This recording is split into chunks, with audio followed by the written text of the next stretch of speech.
உங்களை மீண்டும் வரவேற்கின்றேன். உலகளாவிய முதலீட்டாளர்கள் மாநாடு சென்னை நந்தம்பாக்கத்தில் தொடர்ந்து நடந்து வருகின்றது.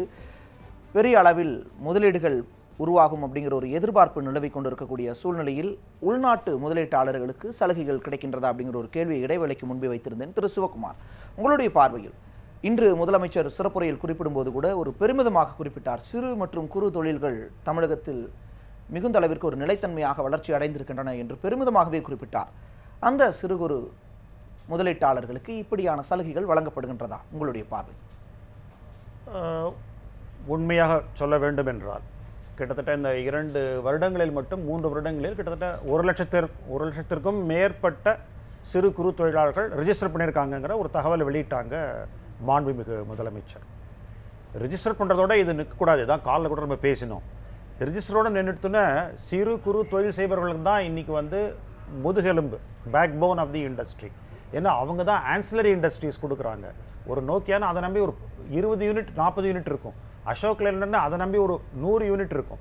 ஸோ சிறு குறு தொழிலாளர்களுடைய வளர்ச்சி வந்து இந்தியா போன்ற வளரும் இக்கானமிக்கு கண்டிப்பாக தேவை. அவர்களுக்கு இதை போன்ற சலுகைகள் கொடுக்கிறார்களா இல்லையா என்று கேட்டு ஆராய்ந்து பார்த்தால் அதிகமாக இல்லை என்று தான் நாம் சொல்லக்கூடிய ஒரு காலகட்டத்தில் இருக்கிறோம். தொடர்ந்து பேசுகிறேன். திரு சேகர், உங்களுடைய பார்வையில் சிறு குறு தொழில்கள் இந்தியாவினுடைய இந்த நிலைத்தன்மைக்கு, இந்தியா பொருளாதாரத்திற்கு, தமிழக பொருளாதாரத்திற்கு எந்த அளவிற்கு முக்கியத்துவமான ஒரு முதலீட்டாளர்களாக நீங்கள் பார்க்குறீங்க? அதாவது சார் சொன்னது போல் small scale industries and micro small scale industries வந்து அது நிறைய பேசுகிறாங்க. ஆனால் வந்து அவங்களுக்கு உண்டான கன்செஷன்ஸ் வந்து ஒரு லிமிட்டடாக தான் இருக்குது. இப்போ நீங்கள் சொன்னது போல் பெரிய ஃபாரின் டைரக்ட் இன்வெஸ்ட்மெண்ட்டுக்கு இவ்வளோ பெரிய கன்செஷன் வந்து கொடுக்கும் பொழுது அதை வந்து இவங்களுக்கும் வந்து ஓரளவுக்கு வந்து கன்சிடர் பண்ணி கொடுக்க வேண்டியது அவசியமான ஒன்று. அப்போ தான் வந்து இவங்க வளரும் பொழுது அவங்க வளர்கிறதுக்கான வாய்ப்புகள் இருக்குது.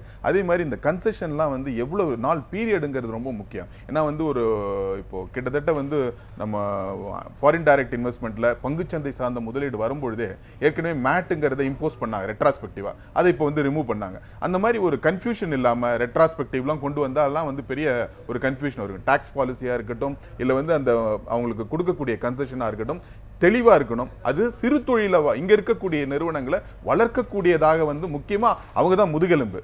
அது வளர்ந்தாதான் இவங்க வந்து பெரிய அளவுக்கு அதை வந்து கொண்டு போக முடியும். அதனால வந்து அவங்களுடைய இம்பார்ட்டன்ஸ் வந்து ரொம்ப முக்கியமான ஒரு விஷயம். திரு கோபாலகிருஷ்ணன், சிறு மற்றும் குறு தொழில்களினுடைய முக்கியத்துவம், அது சார்ந்த ஒரு மக்களினுடைய பொருளாதார தேவைகள், பொருளாதார மாற்றம், இதையெல்லாம் தாண்டி அந்நிய முதலீடுகள், வெளிநாட்டு முதலீடுகள் தமிழகத்திற்குள் குவியும் பொழுது அது சிறு குறு தொழில்களை எந்த அளவிற்கு வளர்க்கும் அப்படிங்கிற ஒரு விஷயமும் பார்க்கப்பட வேண்டும். அது உங்களுடைய பார்வை? அதுதான் மிகப்பெரிய எதிர்பார்ப்பு. என்ன அப்படின்னா, ஒரு பெரிய யூனிட் இங்கே கொண்டு வந்தாங்க. இப்போ ஹிண்டாய் மோட்டார்ஸ் வந்தது அப்படின்னா, ஹிண்டாய் மோட்டார்ஸ் வரும்போது ஆட்டோமேட்டிக்காக அவங்க அதை சுற்றி ஒரு 50-100 ஆன்சிலரி யூனிட்ஸ் ஆட்டோமேட்டிக்காக வந்துடும். ஏன்னா எல்லாமே அவங்களே பண்ண போகிறது கிடையாது. ஹிண்டாய் மோட்டார்ஸ் அப்படிங்கிறது வந்து ஒரு மேஜர் கார் மேனுஃபேக்சரர். ஸோ அந்த காருக்கு தேவையான ஆன்சிலரிஸ் உபகரணங்கள் எல்லாமே அவங்க நேரடியாக பண்ணாமல் அவுட் சோர்ஸ் பண்ணுவாங்க. ஸோ அப்போ அதை நம்பி ஒரு 50-100 யூனிட்ஸ் வருவது எப்பொழுதுமே நிகழ்வு தான். ஸோ இந்த மாதிரியான பெனிஃபிட்ஸ் பெரிய நிறுவனங்களுக்கு கிடைக்கும் பொழுது ஆட்டோமேட்டிக்காக அந்த சிறிய நிறுவனங்களுக்கும் அந்த பலன் போய் சேரும். அதாவது அந்த வளர்ச்சியுடைய பலன்கள் வந்து இந்த சிறிய நிறுவனங்களுக்கும் போகும். அதே மாதிரி இந்த பெனிஃபிட்ஸும் அந்த சிறிய நிறுவனங்களுக்கு வந்தால் அது மேலும் அவங்கள உற்சாகப்படுத்தும். நிறைய இந்த மாதிரியான யூனிட்ஸ் வரும்பொழுது இந்த இன்வெஸ்ட்மெண்ட் அட்ராக்ட் பண்ணுறதுக்கான 2 முக்கியமான குறிக்கோள் என்ன அப்படின்னா, ஜாப் கிரியேஷன் ஒன்று, அதுதான் வந்து ப்ரொஜெக்ட் பண்ணியிருக்காங்க. 1.5 லட்சம் ஜாப்ஸ் கிரியேட் ஆகும் அப்படின்னு. அடுத்ததாக பொருளாதார வளர்ச்சி. இது 2 தான் இரு பெரும் தூண்களாக இந்த என்டையர் ஆக்டிவிட்டிக்கு அமையும். தொடர்ந்து பேசலாம். இந்த ஒரு முதலீட்டாளர்கள் மாநாட்டை துவக்கி வைத்து தமிழக முதலமைச்சர் செல்வி ஜெயலலிதா சிறப்புரையாற்றினார். அந்த உரையில் பல்வேறு முக்கியமான விஷயங்களை எல்லாம் அவர் குறிப்பிட்டார். அந்த விஷயங்களுடைய சாராம்சமாக ஒரு செய்தி தொகுப்பை இப்பொழுது பார்க்கலாம். சென்னை நந்தம்பாக்கத்தில் நடைபெறும் உலகளாவிய முதலீட்டாளர்கள் மாநாட்டை தொடங்கி வைத்து பேசிய முதலமைச்சர் செல்வி ஜெயலலிதா, தமிழகத்தில் முதலீடு செய்ய வெளிநாட்டு நிறுவனங்கள் அதிக ஆர்வம் காட்டுவதாகவும், முதலீட்டாளர்களுக்கு தமிழக அரசு பல்வேறு சலுகைகளை அளித்து வருவதாகவும் தெரிவித்தார். கடந்த 4 ஆண்டுகளில் தமிழக மின்துறை அபரிமிதமான வளர்ச்சியை எட்டியுள்ளதாகவும் முதலமைச்சர் குறிப்பிட்டார்.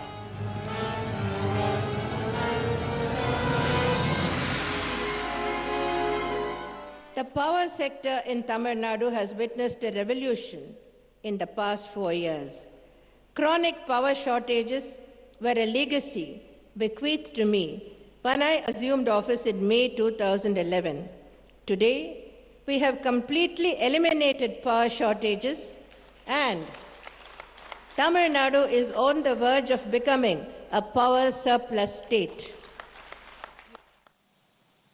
தமிழகத்தின் தென் மாவட்டங்களில் முதலீடு செய்யும் நிறுவனங்களுக்கு கூடுதல் சிறப்பு சலுகைகளை அளிக்கவும் மாநில அரசு திட்டமிட்டுள்ளதாக குறிப்பிட்ட முதலமைச்சர் செல்வி ஜெயலலிதா, மாநிலம் முழுவதும் ஒரே சீரான வளர்ச்சியை ஏற்படுத்திட வேண்டும் என்பதையே இலக்காக கொண்டு செயல்படுவதாகவும் தெரிவித்தார்.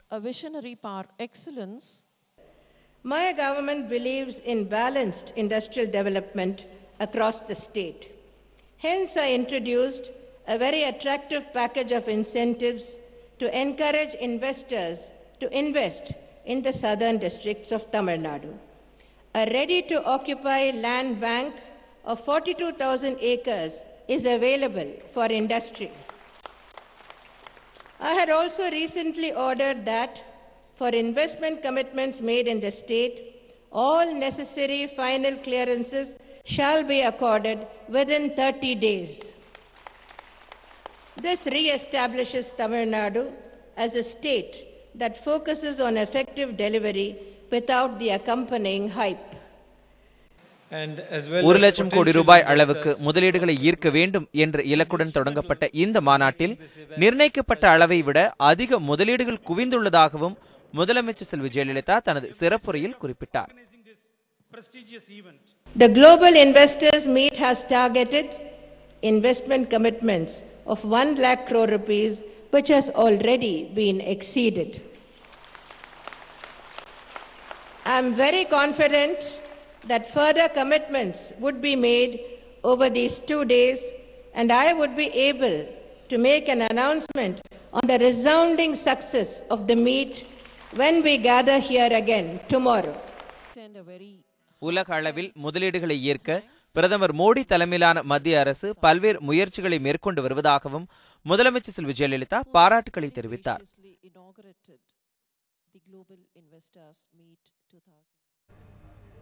முதலமைச்சரனுடைய சிறப்புரையின் சாராம்சமாக ஒரு செய்தி தொகுப்பை பார்த்தோம். நாளை இதனுடைய வெற்றியை நான் உங்களிடம் பகிர்ந்து கொள்கிறேன் அப்படிங்கிற ஒரு விஷயத்தையும் அவர் முன்வைத்திருந்தார். பல்வேறு முக்கிய விஷயங்களை இந்த செய்தி தொகுப்பில் நாம் பார்த்தோம். முதலமைச்சரனுடைய கருத்துக்களை பார்த்தோம். இதில் மிக முக்கியமான ஒரு விஷயமாக பார்க்கப்படுவது தென் மாவட்டங்களில் முதலீட்டிற்கான வாய்ப்புகளை உருவாக்குதல் அப்படிங்கிற ஒரு விஷயம். தமிழகத்தினுடைய தென் மாவட்டங்களில் முதலீட்டை உருவாக்குவதற்கான சூழல் எந்த அளவிற்கு இருக்கின்றது, தேவை எந்த அளவுக்கு இருக்கின்றது? தேவை நிச்சயமாக இருக்குது. ஏன்னா கான்சன்ட்ரேஷன் ஃபுல்லாகவே சென்னை போன்ற ஒரு சிறிய ஒரு ஒரு ஒரு பவுண்ட்ரிஸில் தான் இருக்குது. சென்னை இருக்குது, டு அன் எக்ஸ்டெண்ட் இந்த மாதிரி ராணிப்பேட் மாதிரியான டெசிக்னேட்டட் இண்டஸ்ட்ரியல் பார்க்ஸில் இருக்குது. பட் டெவலப்மெண்ட் வேணும் அப்படின்னா நிச்சயமாக பர்டிகுலர்லி இந்த சதர்ன் டிஸ்ட்ரிக்ட்ஸை ஃபோக்கஸ் பண்ணோம். இப்போ அந்த இவர் ஹானரபிள் மினிஸ்டர் சொன்ன மாதிரி இப்போ அந்த குளச்சல் போர்ட்டெல்லாம் அவங்க ரினியூ பண்ண போகிறாங்க. டியூட்டிகுரின் போர்ட் இருக்குது. அதனால் நமக்கு அந்த டிரான்ஸ்போர்ட்டேஷன் அப்படிங்கிற ஒரு ப்ராப்ளம் கிடையாது. இப்போ அங்கே ஒரு யூனிட் இருந்ததுன்னா அது சென்னைக்கு தான் வந்து அதை டிரான்ஸ்போர்ட் பண்ண வேண்டிய அவசியம் இல்லை. அங்கேருந்து டியூட்டிகுரின் போகலாம், இல்லை குளச்சல் மாதிரியான நியரஸ்ட் போகலாம். ஜாப் க்ரியேஷன், அதாவது அந்த மாதிரியான ஒரு பிரதேசங்களில் யூனிட்ஸ் வரும்போது ஜாப் க்ரியேஷன் ஏற்படும். ஒரு ஜென்ரல் சொசைட்டியில் வந்து ஒரு அமைதியான போக்கு காணப்படும். ஸோ அதற்கு நிச்சயமாக தேவை சதர்ன் டிஸ்ட்ரிக்டில் ஃபோக்கஸ் பண்ணுறது. ஏற்கனவே நாங்குநேரியும் போன்ற இடங்களில் வந்து முன்னாடி 10-15 ஆண்டுகளுக்கு முன்னாடி அறிவிக்கப்பட்டாலும் பெரிய அளவில் அதை முன்னேறலை. ஸோ இந்த மாதிரியான ப்ராஜெக்ட்ஸ் அதிகமாக வரும்பொழுது அந்த க்ரோத் அண்ட் டெவலப்மெண்ட் அப்படிங்கிறது சீராக எல்லா ரீஜன்ஸுக்குமே பரவும். நிச்சயமாக. திரு சிவகுமார், ஒரு பொருளாதார சமநிலை அப்படிங்கிறது தமிழகத்தில் எட்ட தென் மாவட்டங்கள் எந்த அளவிற்கு கவனிக்கப்பட வேண்டியவை? இது வந்து மைக்ரோ லெவலில் போகணும் சார். மேக்ரோ லெவலில் நம்ம திட்டம் தீட்டிட்டு இருக்கிறோம், அதை பற்றி பேசிகிட்டு இருக்கிறோம். மைக்ரோ லெவலில் போகணுன்னா ஏற்கனவே சிஸ்டம்ஸ் இருக்குது நம்மக்கிட்ட. காலையில் கூட சொன்னேன்னா டிஸ்ட்ரிக்ட் இண்டஸ்ட்ரி சென்டர்ஸ்ன்னு இருக்குது, மாவட்ட தொழில் மையங்கள். அங்கே வந்து சிங்கிள் விண்டோ கிளியரன்ஸ் கொடுக்கணும் அப்படிங்கிற ஒரு வழிமுறை இருக்குது, வரைமுறைகள் இருக்கிறது. தென் மாவட்டங்கள் மிகவும் எக்கனாமிக்கலாகவும் சோஷியலாகவும் தாழ்த்தப்பட்ட நிலையில் தான் இன்னும் இருந்து கொண்டிருக்கிறது. அங்கே ஆக்சஸ் கம்மி, நெட்வொர்க்கிங் கம்மி, இண்டஸ்ட்ரியும் ரொம்ப வளரலை மற்ற மாவட்டங்களை கம்பேர் பண்ணும்பொழுது. ஆனால் இந்த district industry centre is a நல்ல கான்செப்ட். முதல்ல வந்துச்சுக்கிறது சிங்கிள் விண்டோ கிளியரன்ஸ் போகிறவங்களுக்கு எல்லாமே கொடுக்கணும். சிறு குறு தொழிலாக இருந்தாலும் சரி, பெரிய தொழில் இருந்தாலும் சரி, அவங்க செய்யறதுக்கு உண்டான சாத்தியக்கூறுகளை வழிவகை செய்து வைத்திருக்கிறார்கள். ஆனால் அது நடக்கவில்லை. நிச்சயமாக அதை செம்மைப்படுத்தாமல் அந்த மெஷினரி நாம் வந்து ஆக்டிவேட் பண்ணாமல் தென் மாவட்டங்களிலே தொழில் வளர்ச்சியை இதை போன்ற மானியங்கள் மூலம் பெருக்கி விடலாம் என்று கணிப்பது அவ்வளவு சுலபம் என்று எனக்கு தோன்றவில்லை. திரு சேகர், உங்களுடைய பார்வையில் தென் மாவட்டங்களினுடைய நிலை, அதில் எந்த அளவிற்கு முதலீட்டை கொண்டு வருவதற்கான வாய்ப்புகளும் சூழலும் இருக்கின்றதாக நீங்க பார்க்குறீங்க? அதாவது இந்த தென் மாவட்டத்துடைய தற்போதைய நிலை வந்து பெரிய அளவுக்கு பாசிட்டிவாக இல்லைங்கிறது தான் என்னுடைய கருத்து. அதனுடைய தாக்கம் தான் பார்த்தீங்கன்னா ஒட்டுமொத்த தமிழ்நாடுடைய பாப்புலேஷனில் வந்து கிட்டத்தட்ட 50% சென்னைக்குள்ளேயே இருக்குது. இது வந்து பார்த்தீங்கன்னா ஒரு பெரிய நெருக்கடி, சாலை போக்குவரத்து, அது மற்ற இன்ஃப்ராஸ்ட்ரக்சர்லாம் ஒரு பெரிய ஒரு நெருக்கடியாக இருக்குது. ஸோ இந்த சூழல் மாறணும் அப்படின்னா பரவலான ஒரு டிஸ்ட்ரிபியூஷன் இருக்கணும். ஸோ கிட்டத்தட்ட நம்ம எஜுகேட்டட் யூத் வந்து எல்லா ஏரியாவிலேருந்தும் இங்கே இதை நோக்கி, சென்னையை நோக்கி, அர்பன் ஏரியாவை நோக்கி வந்துட்டு இருக்காங்க. அதை மாற்றணும் அப்படின்னா இந்த மாதிரியான இவங்களுக்கு அங்கே இருக்க ஏரியாவில் இடங்களை கொடுத்து, அங்கே இருக்க ஏரியாவில் ஃபெசிலிட்டிஸை கொடுத்து, சார் சொன்னது போல் டிஸ்ட்ரிக்ட் ஏரியாவெல்லாம் நல்லா வலுப்படுத்தணும். இது எல்லாமே வந்து டெக்னாலஜி மூலமாக வந்து கண்ட்ரோல் பண்ணணும். ஒவ்வொரு ஏரியாலையும் டே 1லேருந்து என்ன டெவலப்மெண்ட் நடக்குது, இன்னைக்கு வந்து அனௌன்ஸ் பண்ண ஸ்கீம்லேருந்து என்னென்னலாம் வந்து கீழ்மட்ட லெவல் வரைக்கும் போயிருக்கு அப்படிங்கிறத நாம் வந்து அதை ஆராய்ச்சி பண்ணி அதை வந்து எவாலுவேட் பண்ணுறதுக்கு டெக்னாலஜியை வந்து அதிகமாக வந்து நம்ம உபயோகப்படுத்தணும். தொடர்ந்து பேசலாம். இந்த ஒரு மாநாட்டிற்கான நோக்கம் எந்த அளவிற்கு நிறைவேற இருக்கின்றது என்பது குறித்து தொடர்ந்து பார்க்கலாம். இந்த மாநாட்டின் நோக்கமாக கருதப்படும் 1 லட்சம் கோடிக்கும் அதிகமான முதலீடு, இளைஞர்களுக்கான வேலை வாய்ப்பு என்ற விஷயங்களிலெல்லாம் எந்த அளவிற்கு அந்த நோக்கம் நடைபெறும் அப்படிங்கிறது குறித்து தொடர்ந்து பொருளாதார நிபுணர்களோடு பேசலாம். ஒரு சிறிய இடைவேளைக்கு பிறகு 0 அவர்.